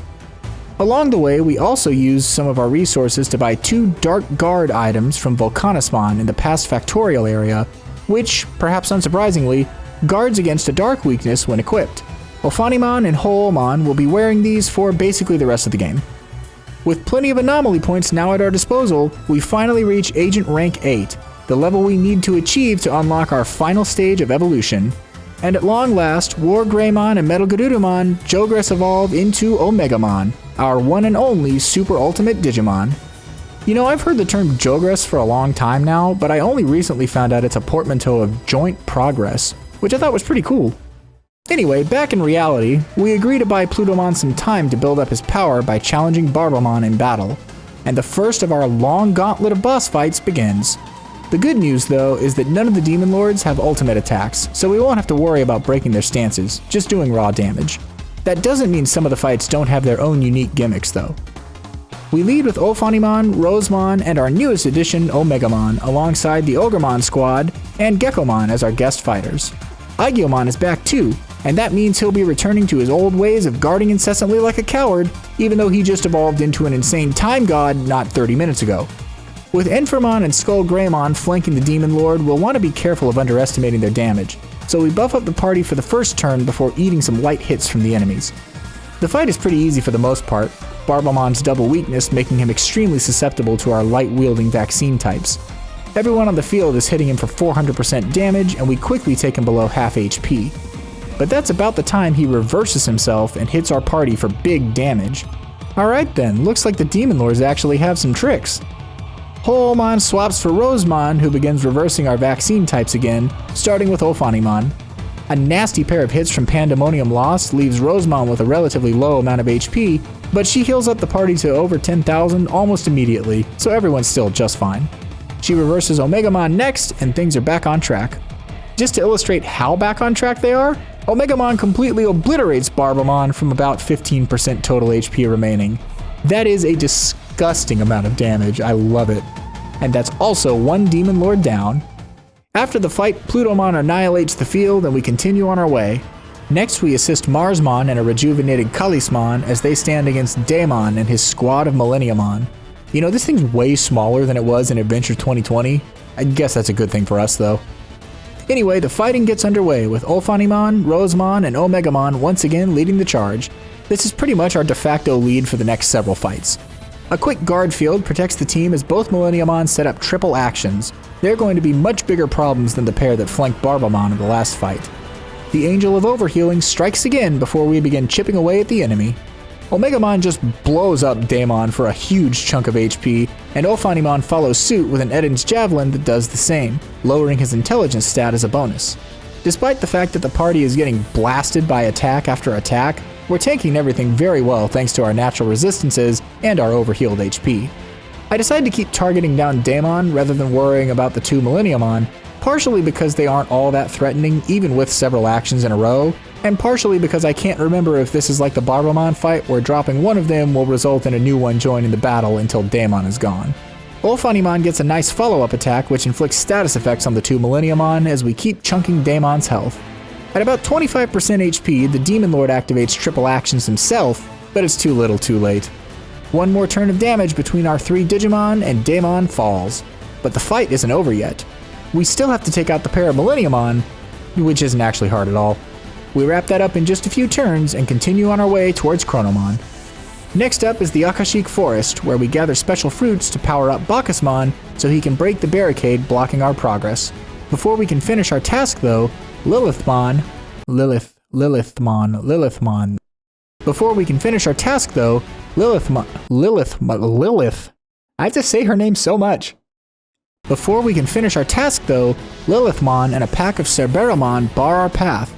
We engage the third Demon Lord, leading with our Superstar Trio again, and Omegamon immediately chunks her health. Another Eden's Javelin from Ophanimon drops Lilithmon's offensive stats and does excellent damage. I can't say her name! Another Eden's Javelin from Ophanimon drops Lilithmon's offensive stats and does excellent damage before Lotusmon, another Rosemon, and Griffomon appear to aid us on behalf of the Gear Forest. I briefly change targets and focus on eliminating one of the Cerberomon. Hikari uses her Cross-Arch Strike to do good damage, and a few turns of solid numbers leaves the beast with just about a third of its HP left. Lilithmon, however, uses her signature attack Phantom Pain, which poisons and injures the party, preventing HP recovery. Before we deal with that, Omegamon blasts the Cerberomon again and leaves it close to death. Unfortunately, Hellfire from the target chunks Hoemon's health and inflicts her with Dot, leaving her stuck as an adorable pixel and also unable to use skills. So it's time for Rosemon to swap in, who heals Ophanimon's injury status. One more Gerudo cannon from Omegamon is enough to put down the Cerberomon we've been focusing on, and now it's time to turn our attention to the Demon Lord herself.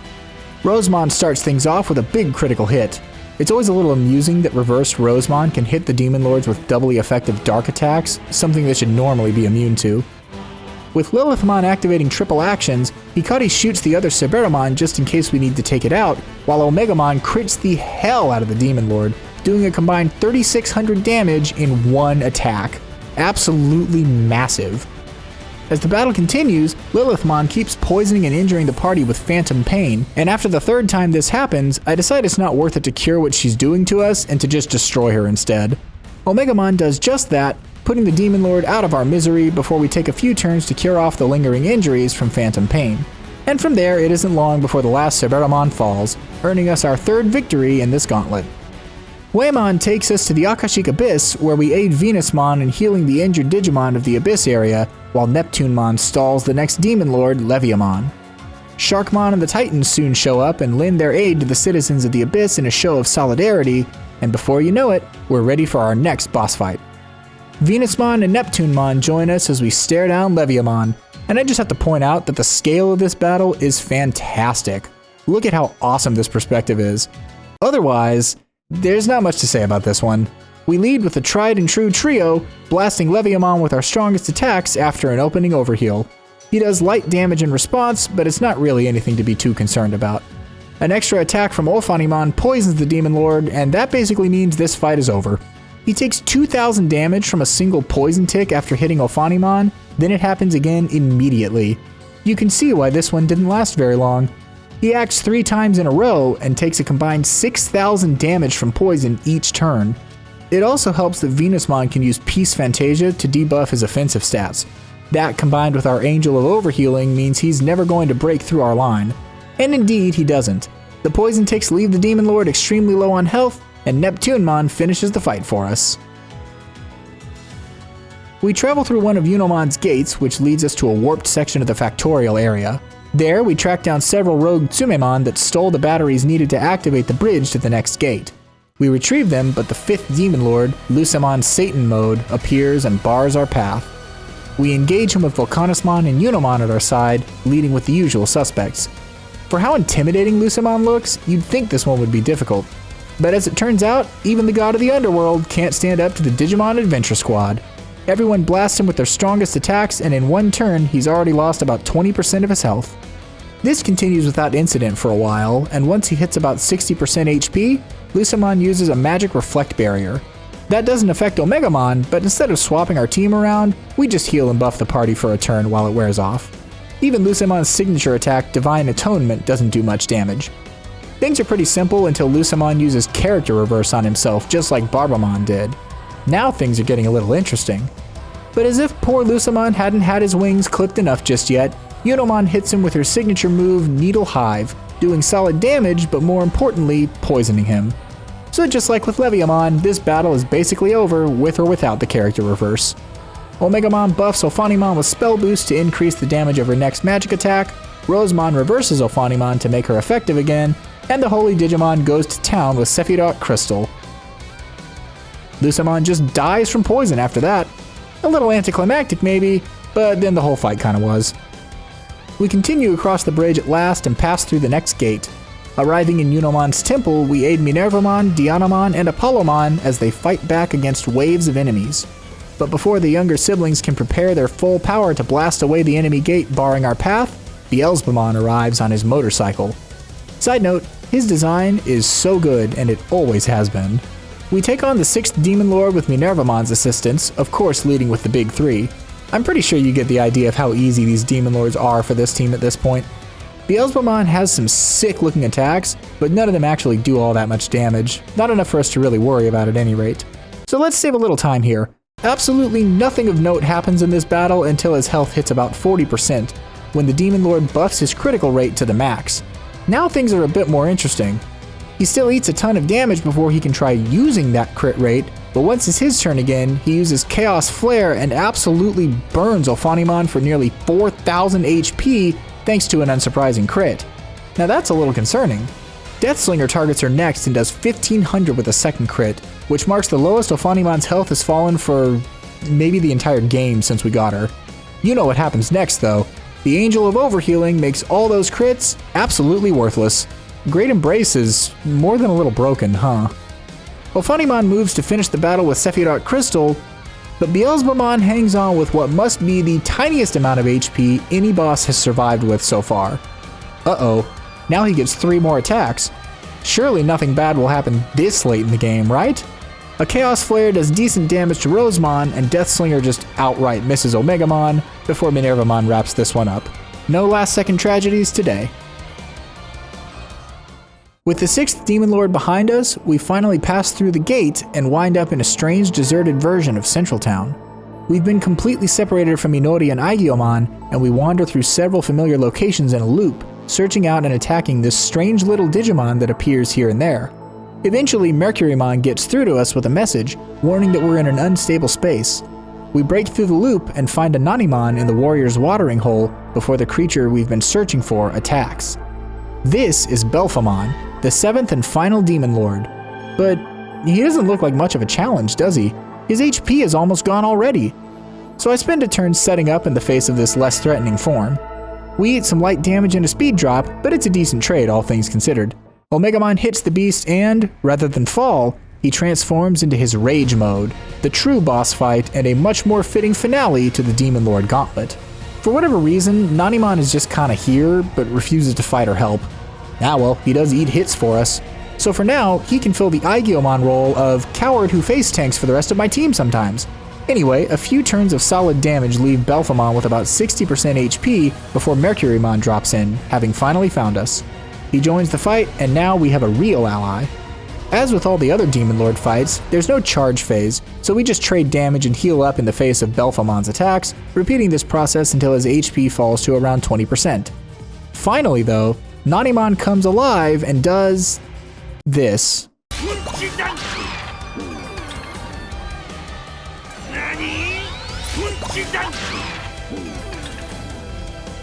And that just completely demotivates Belphemon, who no longer has the will to attack at all.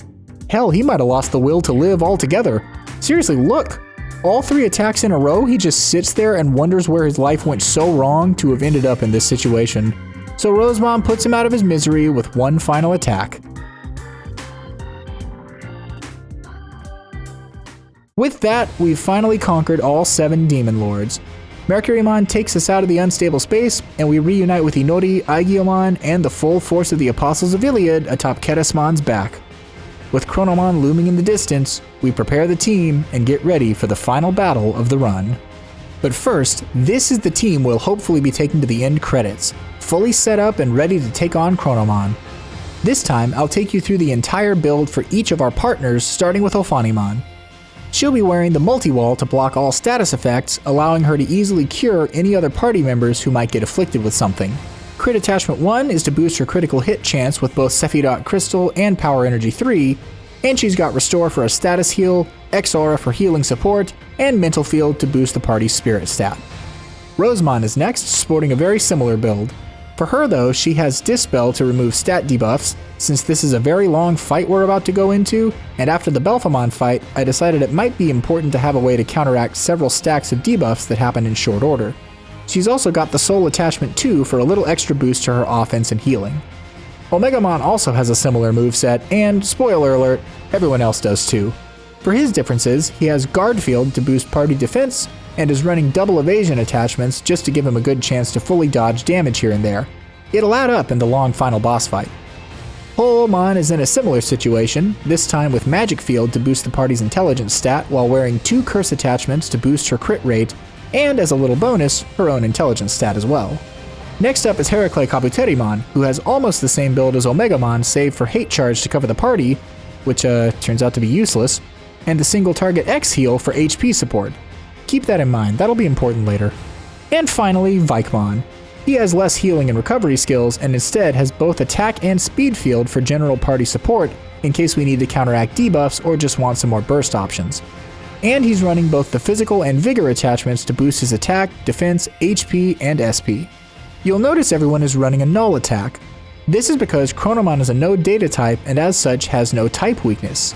He also has no elemental weakness, but Power Energy 3 and Heavy Strike 3 both sport a 15% crit chance, which will be handy in a fight with nothing else to really exploit. Given how long this battle will last, we're all but guaranteed to get several crits. That's also why I invested in crit attachments for both Ulfanimon and Ho'omon. And that's the team. Can our final squad of 6, our Digimon Adventure cast, take down Chronomon?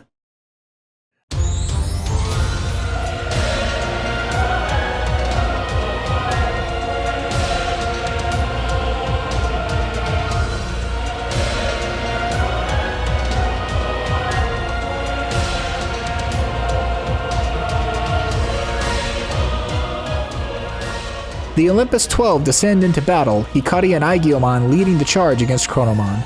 The unassailable trio of Ulfanimon, Rosemon, and Omegamon once again start us off as we enter the final boss fight of Digimon Story Time Stranger, with Aegiomon and Minervamon at our side. Unfortunately, that's all the support we'll be getting this time. Hikari can't use her hand cannon of a Digivice in this battle, so we simply have to keep it holstered for now. We take some shots at Chronomon, but it quickly becomes apparent that we're doing laughable damage. The barrier he's raised before himself makes him all but immune to even our strongest attacks. And when he uses one of his signature attacks, Confusion unto Despair, the team gets absolutely devastated. It seems like we have no hope of breaking through and defeating Chronomon as long as this barrier exists. But just when it seems like all hope is lost, the coolest moment in the game happens.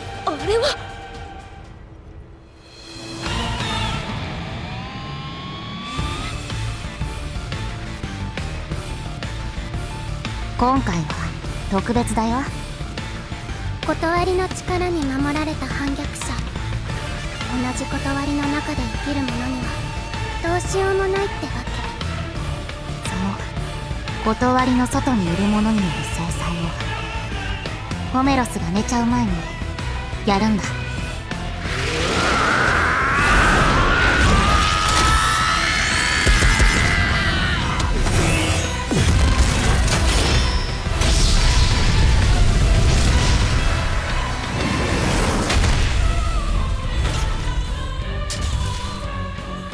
ありがとう。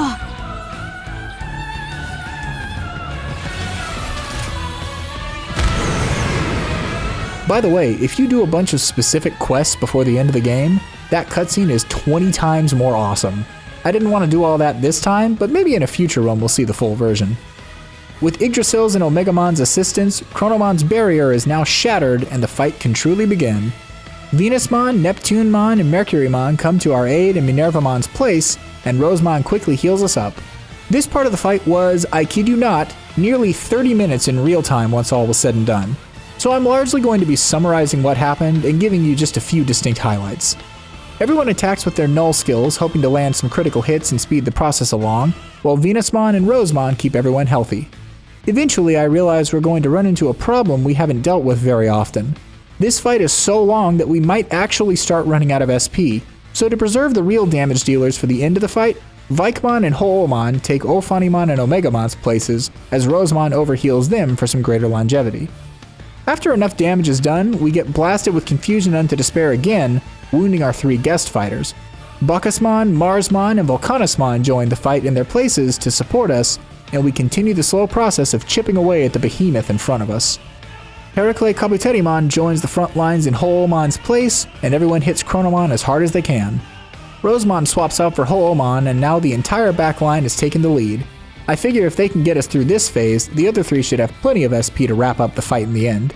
Omegamon returns to the field though when I become convinced that we're not actually going to do enough damage in this lifetime if I rely exclusively on Vikemon and TyrantKabuterimon. Between Rosemon occasionally returning to the field to heal everyone up and Omegamon contributing significant damage, we eventually end this phase as well, eating another brutal Confusion unto Despair for our troubles. This time Unamon and Plutomon join the battle, which proves to be an enormous help. Plutomon's signature attack Hell's Gate does excellent damage and lowers Chronomon's defense, allowing Unamon to do tremendous damage herself with Needlehive. Omegamon answers with a huge chunk of damage as well, and things are going more smoothly now. Even Vikemon hits for 2200, the best bit of damage he's pulled off the entire game by a long shot. Good job, buddy. I knew you had it in you. Another confusion unto despair chases our allies from the field, leaving us to stand against Chronomon alone. But he's not going to let things continue like this any longer. The beastly Digimon before us uses Chronodevolution, a time control skill that forces our party to de-evolve all the way back to their baby forms. Luckily for us, Dianamon and Apollomon drop in to aid us, and the battle moves into its next act. Here we simply have to survive as Aegiomon uses his own control over time to return us to our ultimate forms. In the meantime though, we get to see and fight alongside some familiar faces again. And even better, our stats didn't actually go back to those of a baby Digimon, which means they won't be absolutely destroyed in one shot. The bigger problem though is that Rosemon wasn't on the field when Chronodevolution happened. And since we can't swap to the back line in this phase of the fight, that means Bubmon, and Bubmon alone, is in charge of keeping everyone alive. But all he's got is a single target X heal. Will it be enough to weather the storm? Let's find out! After 2 turns, Aegiomon restores us to our child forms, with Agumon, Gomamon, and Tentomon returning to the field, 3 of our earliest Digimon in this playthrough, including our very first partner. Tentomon heals himself up, and Gomamon guards to avoid death. He gets dangerously low on HP, but Tentomon heals him next. This would all be so much easier if Palmon or Plotmon or Piomon were here with X-Aura, but Tentomon is holding his own all the same. Gotta give him credit where it's due. Aegiomon restores the party to their adult stages, Greymon, Ikakumon, and Kabuterimon appearing before our very eyes. Kabuterimon keeps Greymon healed up. We absolutely cannot let him fall here or we won't have Omegamon for the final phase of the fight. Meanwhile, the others do damage and keep chipping away at Chronomon. We next return to our perfect stages, Metal Greymon, Zudomon, and Atlakabuterimon returning to us. Zudomon drops down to low HP after a big attack from Chronomon, so Atlakabuterimon heals him again. But a few more party-wide attacks drop everyone uncomfortably low on HP. Metal Greymon guards, Atlakabuterimon heals himself up as I can't afford to lose my healer now, and Zudomon braces for impact. We survive the turn decently and return to our ultimate stages at last, War Greymon, Vikemon, and TyrantKabuterimon back on the field.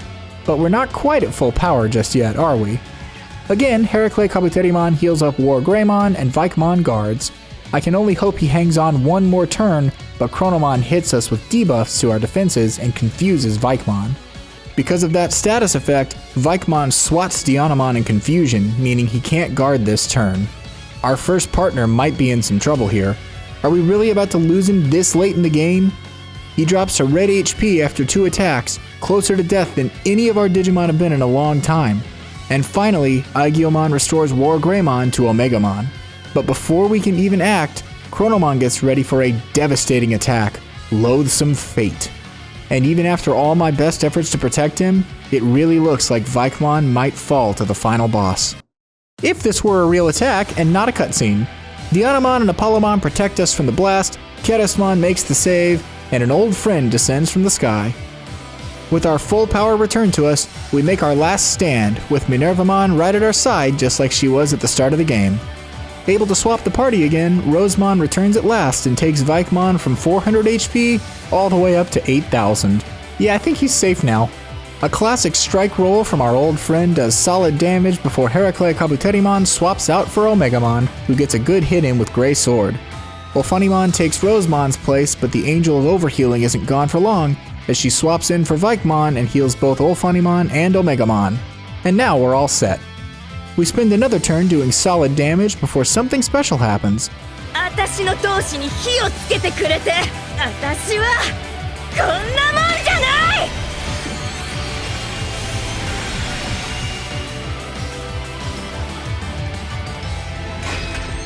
Minervamon finds her ultimate resolve and finally evolves, becoming Mervamon. She immediately does incredible damage and, barring any catastrophic missteps, we're pretty much in the clear with her at our side.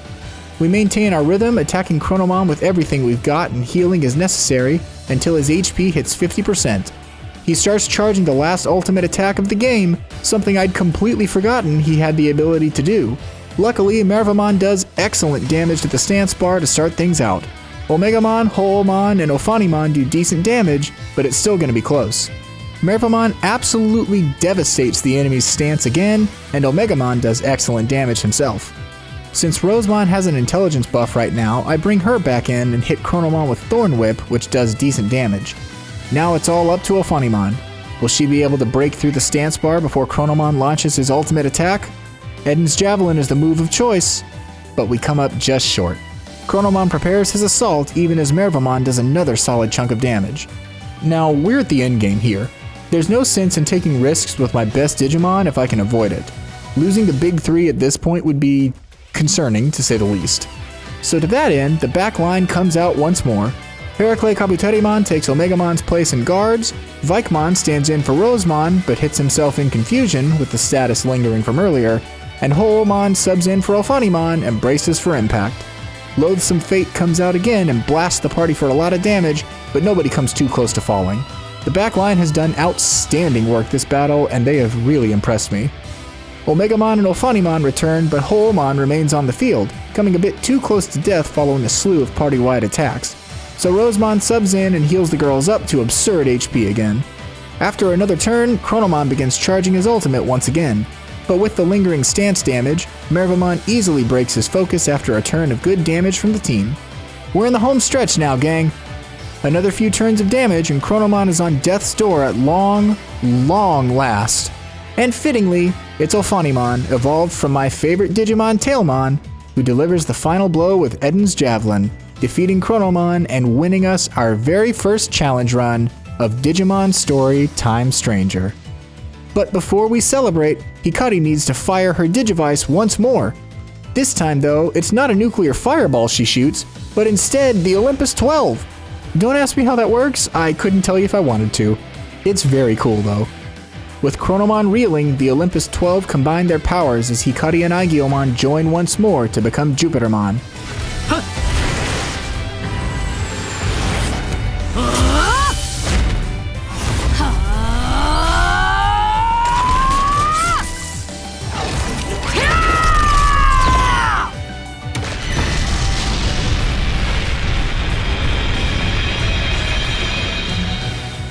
And finally, the false hero is annihilated just as he so wished to be.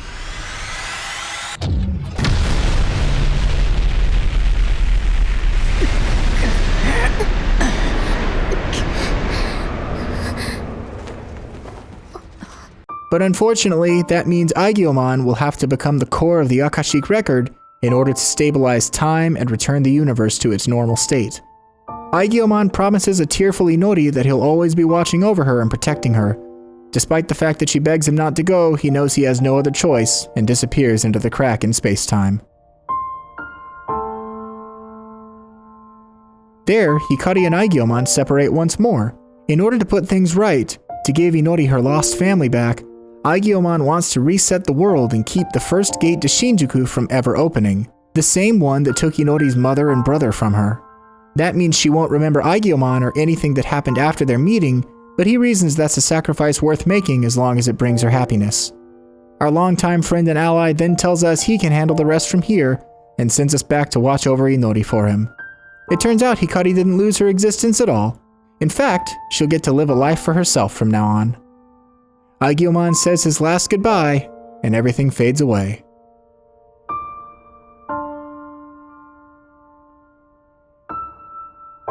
Mire tells one last bittersweet story detailing the adventures of Aegiomon, Inori, and Hikari herself, culminating in the formation of the Olympus 12 that took down Chronomon to save everyone, and the sacrifice Aegiomon made to protect those he loves. With one last send-off from our guide through the in-between theater, we return to reality. We find ourselves in Shinjuku, apparently serving as a secret agent for the organization Aramas. Or maybe that's just the backstory for the character we're cosplaying. A boy runs up to us, impressed by our outfit. Come to think of it, he looks kind of familiar. Inori arrives a moment later, apologizing for Yuta, her excitable little brother, before recognition seems to flash in her eyes. Of course, we can still recall our adventures together, but until this moment, Inori would have had no reason to since time reset. But as she smiles at Agent Hikari, it seems she might just remember those adventures after all. And that, at long last, brings us to the end of Time Stranger, as well as the end of our Digimon Adventure Permadeath Challenge run. We did it! 6 of our Digimon made it all the way to the end. Technically 7, since Omegamon counts for 2. We did have one casualty along the way though, and it was poor Aegiomon, whom we lost all the way back at the beginning of this video during our fight with SkullSeadramon. But it's not just Inori's mom and little brother who get a second chance to live the lives they once lost. Did you know? There's a truth in the digital world that no Digimon ever really dies. They're endlessly reborn once they reach the end of their current life and hatch anew from an egg. And that looks to be true this time around as well. Our little Poyomon isn't lost forever, even though he didn't make it to the end of this challenge. But maybe in the Adventure 02 run he'll fare a bit better. And that run is coming up next, so stay tuned if you enjoyed this video. I realize you've been here for more than an hour and a half now, but before I wrap this up, just a few things. First, the next challenge run I'll be presenting is in fact the Digimon Adventure 02 cast doing a similar run to this one. Some of the rules will be different, as will some of the structure, but we'll discuss that in the next video. For now, I'll wrap up this point by saying, I really love this game and I'm excited to share so many more themed runs and challenge playthroughs with you all, so I hope you'll look forward to what's coming next. Second, I'd like to take just one more opportunity to thank each and every one of you who chose to watch the first part of this run, this behemoth of a video, or have given any amount of support to this channel at all. I am still just stunned that this project got the kind of response it did. Thank you all so much for your support. I have much more planned for all of you, so I hope you'll look forward to it. Next, if you made it this far and enjoyed yourself, please consider liking this video or even subscribing to the channel. Both things really help out a new and growing channel and I'd very much appreciate it. And if you really enjoyed our time together, maybe leave a comment as well. That helps tell YouTube that the content I'm making here is interesting and appealing to others, and I really would love to share these playthroughs with as many people as possible. Did you have a favorite moment in this run? Maybe an idea for a future challenge? Let me know down below. And finally, this was a long video. Much longer than I initially expected, to be honest. But that's mostly because I was taking the time to summarize the story of Time Stranger for this first playthrough. From here, I won't be doing that again in subsequent runs, so future videos should be much easier to script and edit, not to mention they'll end up being much more reasonable in terms of length. If and when I branch out and play other Digimon games like Cyber Sleuth or Hacker's Memory, I'll do an initial story summary alongside the first challenge run again. But for Time Stranger, that goal has now been achieved. That means there will be a much more singular focus on the battles and strategy involved in team building next time. And we're probably going to need it because I get the feeling the Adventure 02 cast isn't going to be nearly as friendly towards me as the Adventure cast ultimately was. Anyway, you've listened to me babble for far too long now, so let me finally sign off here. Thank you so very much for watching this challenge run of mine, and I hope you enjoyed our time together. I've been your host, JR Hall 2, and this was Digimon Challenge Theatre. Until next time, dear guest.